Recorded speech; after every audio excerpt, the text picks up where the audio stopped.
Have you ever wondered why?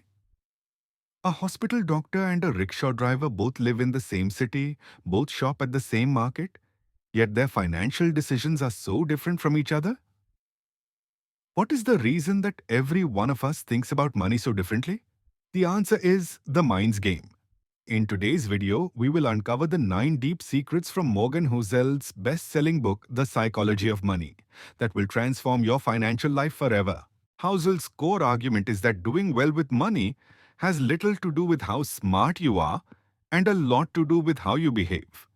And behavior is hard to teach, even to really smart people. Financial success is not a hard science. It's a soft skill, where how you behave is more important than what you know. So we're going to explore the most powerful mental models from this book that can completely change your relationship with money. Your personal experiences with money make up maybe 0.0000001% of what's happened in the world, but maybe 80% of how you think the world works. That's the premise of this first crucial idea. The person who grew up in hyperinflationary Germany in the 1920s views debt and cash entirely differently from someone who grew up in the booming US stock market of the 1980s and 90s. Both are making rational decisions based on the world they've personally lived in. So, when you see someone making a financial decision that seems insane to you, remember, it probably makes perfect sense to them, given their unique financial history. Before you judge, try to understand the personal history that led them there. There is no single right way to think about money, only the way that makes sense for you. The twin siblings of luck and risk are everywhere in finance. Every outcome in life is guided by forces other than individual effort. Bill Gates went to one of the few high schools in the world that had a computer in the 1960s. That was incredibly lucky. Be humble. Not all success is due to hard work, and not all poverty is due to laziness. Appreciate the role of luck in your own life. Focus on the process, not the outcome. You can't control outcomes, which are influenced by luck and risk, but you can control a good process. Saving consistently, living below your means, being patient. A good process that fails was still a good process. A bad process that succeeded was still a bad process. Don't be fooled by the result.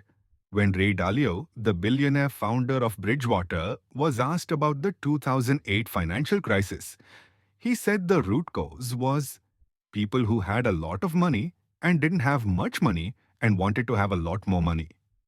This chapter is about the danger of not knowing when to say enough.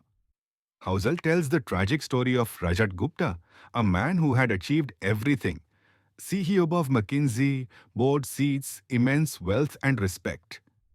But he got involved in an insider trading scandal to chase even more.